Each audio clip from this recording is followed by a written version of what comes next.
ನಮಸ್ತೆ ಎಲ್ರಿಗೂ. ಇವತ್ತು ನಾನು ಒಂದು ದೊಡ್ಡ ಕೆಲಸದಲ್ಲಿ ಕೂತ್ಕೊಂಡಿದ್ದೇನೆ. ಯಾಕೆಂದರೆ ಮನೆಯಲ್ಲೇ ಕೂತ್ಕೊಂಡು ಹೊರಗೆ ಎಲ್ಲಿ ಹೋಗುವುದಿಲ್ಲ. ಈಗ ಹೋದ ಕೂಡಲೇ ಮತ್ತೆ ಇನ್ಫೆಕ್ಷನ್ ಆಗ್ತದೆ ಹಾಗೆ ಹೇಗೆ ಅಂತ ನಾನು ತುಂಬ ಜಾಗ್ರತೆಯಿಂದ ಇದ್ದೇನೆ. ನೆಕ್ಸ್ಟ್ ಕೀಮೋ ಕೊಡುವಾಗ ಉಂಟಲ್ವ, ಜ್ವರ ಎಲ್ಲ ಬಂದರೆ ಕಷ್ಟ ಆಗ್ತದೆ. ಮೊನ್ನೆ ಜ್ವರ ಬಂದು ಪೋಸ್ಟ್ಪೋನ್ ಆದದ್ದು ನನ್ನ ಕೀಮೋ. ಹಾಗಾಗಿ ಈ ಸಲ ಈಗ ನೋಡಿ, ನಾನೊಂದು ನಿಮಗೆ ನನ್ನದೊಂದು ಹಾಬಿ ತಿಳಿಸ್ತೇನೆ. ಮುಂಚೆ ನಾನು ಯಾವಾಗಲೂ ಮಾಡ್ತಿದ್ದೆ, ಈಗ ಸ್ವಲ್ಪ ಆಲಸ್ಯ ಎಲ್ಲ ಜಾಸ್ತಿ ಆಗಿತ್ತು, ಹಾಗಾಗಿ ಅದನ್ನು ಬಿಟ್ಟದ್ದು. ನೋಡಿ, ಇದು ಗೊತ್ತಾಯ್ತಾ ಎಂತೆಂಥ ಇದೆಲ್ಲ ನನ್ನದು ಇವತ್ತು ನಾನು ಮಾಡುವ ಮಾಲೆಯ ಒಂದು ಐಟಮ್ಸ್. ಇಷ್ಟು ಐಟಮ್ಸ್ ನೋಡಿ, ಇದು ಮಾಡಿದ್ದೇನೆ. ರೆಡ್ ಕಲರ್ ನನಗೆ ಅಷ್ಟು ಸೂಟ್ ಆಗೋದಿಲ್ಲ, ಹಾಗಾಗಿ ಅದೀಗ ತೆಗಿಬೇಕು, ಅದು ಚೆಂದ ಕಾಣೋದಿಲ್ಲ. ಈಗ ಬೇಕಾಗುವ ಎಂಥ ವಸ್ತು ಗೊತ್ತುಂಟ, ಒಂದು ಇದು ಟಂಗೀಸ್ ಆಯಿತಾ. ಮತ್ತು ಈಗ ನಾನದು ರೆಡ್ ತೆಗೆದು ಜೇಡ್ ಹಾಕುವ ಆಲೋಚನೆ ಮಾಡಿದ್ದೇನೆ. ಇದು ಚೆಂದ ಕಂಡ್ರೆ ಇದನ್ನೇ ಕಂಟಿನ್ಯೂ ಮಾಡೋದು. ಅದು ರೆಡ್ ನನಗೇನೋಪ್ಪ ಮನಸ್ಸಿಗೆ ಅಷ್ಟು ಸಮಾಧಾನ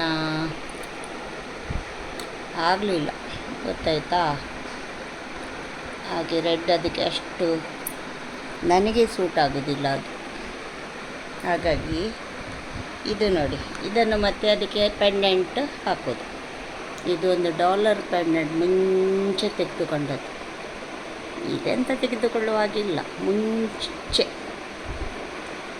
ಇದು ಸ್ವರ್ಣ ಜ್ಯುವೆಲ್ಲರ್ಸ್ ಉಡುಪಿಯಿಂದ ತಗೊಂಡದ್ದು ನಾನು. ಹಾಗೆ ಮತ್ತೆಂತ ಅಂದರೆ ಇದೆಲ್ಲ ಉಂಟಲ್ಲ ನೋಡಿ, ಇದೆಲ್ಲ ಸಣ್ಣ ಸಣ್ಣ ಅದೆಲ್ಲ ಇದಕ್ಕೆ ಯಾವ ಸ್ಟೈಲ್ ಬೇಕಿದ್ದರೂ ಮಾಡ್ಬೋದು, ಅದೆಲ್ಲ ಉಂಟಲ್ಲ. ಮತ್ತು ಇದು ನೋಡಿ, ಕಾಣ್ತದಾ, ಇದು ಸಹ ಬೀಡ್ಸ್ ಒಟ್ಟಿಗೆ ಅದು ಇದು ಅಂತ ಅದರಲ್ಲಿ ಒಂದು 4 ಪವನ್ ಉಂಟು. ಮತ್ತು ಈ ಟಂಗೀಸ್ ಉಂಟಲ್ಲ, ಅದರಿಂದ ಚಂದ ನೇಯುವುದು. ನೇಯ್ದ ನಂತರ ಉಂಟಲ್ಲ, ಮೇಯ್ನ್ ಸಂಗತಿ ಅಂದರೆ ಲಾಸ್ಟಿಗೆ ಅದಕ್ಕೆ ಗಟ್ಟಿ ಇದಾಕಬೇಕು, ಎಂತ ಹೇಳ್ತೇವೆ, ಕಟ್ಟು ಹಾಕಬೇಕು. ಕಟ್ಟು ಅಂದರೆ ಗೊತ್ತುಂಟಲ್ಲ ನಿಮಗೆ, ಇಲ್ಲದಿದ್ದರೆ ಜಾರಿ ಹೋದರೆ ಉಂಟಲ್ಲ ಎಲ್ಲ ಮಾರ್ಗದಲ್ಲಿ.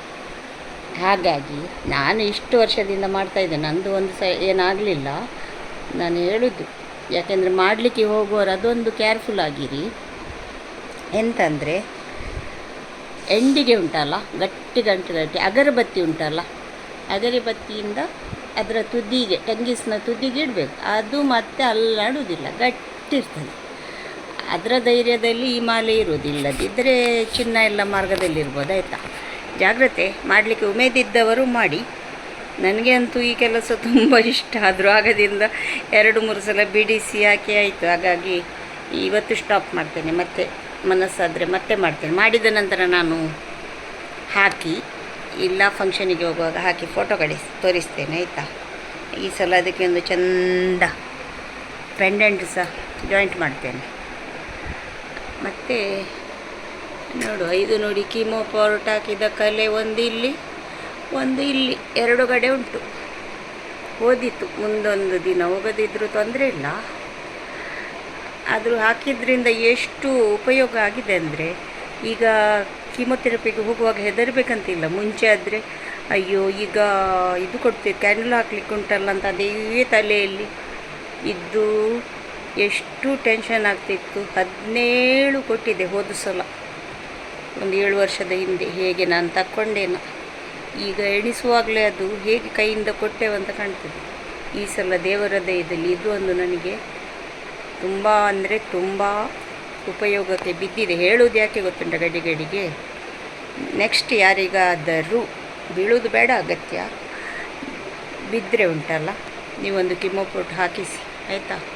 ಇಲ್ಲದಿದ್ದರೆ ಆರೇ ಕಿಮೊಥೆರಪಿಯಲ್ಲಿ ನಿಲ್ಲಿಸೋದು ಅಗತ್ಯ ಇಲ್ಲ.